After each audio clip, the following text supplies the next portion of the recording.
தலித்துகள் குறித்து பாபா ராம்தேவ் கூறிய சர்ச்சைக்குரிய கருத்தை தொடர்ந்து லக்னோவில் கூட்டங்களில் பேச அவருக்கு தேர்தல் கமிஷன் தடை விதித்துள்ளது.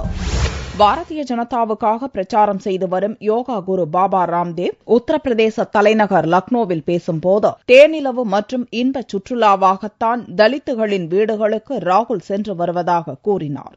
தலித் பெண்ணை ராகுல் மணந்திருந்தால் இந்நாட்டின் பிரதமராகி இருப்பார் என்றும், ஆனால் உள்நாட்டு பெண்ணை மணக்க அவருக்கு விருப்பமில்லை என்றும் பேசினார்.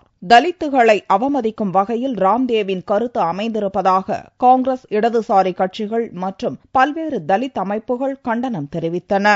ராம்தேவை கைது செய்ய கோரி போராட்டம் நடத்தப் போவதாக பகுஜன் சமாஜ் கட்சி தலைவர் மாயாவதி அறிவித்தார். பிரச்சினை பூதாகரமானதை அடுத்து தனது பேச்சுக்காக ராம்தேவ் மன்னிப்பு கேட்டார்.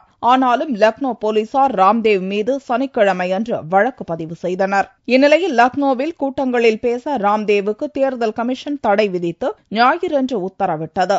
இந்த தடை உத்தரவு மே 16ஆம் தேதி வரை அமலில் இருக்கும் என்று மாவட்ட நிர்வாகம் தெரிவித்துள்ளது. ராம்தேவின் பேச்சுக்கு எதிராக தலித் அமைப்புகள் தொடர்ந்து போர்க்கொடி உயர்த்தி வருகின்றன. பாரதிய ஜனதாவுக்கு ஓட்டளிக்க வேண்டாம் என்று தலித் அமைப்பினர் வேண்டுகோள் விடுக்கும் அளவுக்கு விவகாரம் விஸ்வரூபம் எடுத்திருப்பதால் லோக்சபா தேர்தலின் எஞ்சிய 3 கட்ட தேர்தல்களில் பாரதிய ஜனதாவுக்கு பின்னடைவை ஏற்படுத்தும் என்று அரசியல் நோக்கர்கள் கருதுகின்றனர்.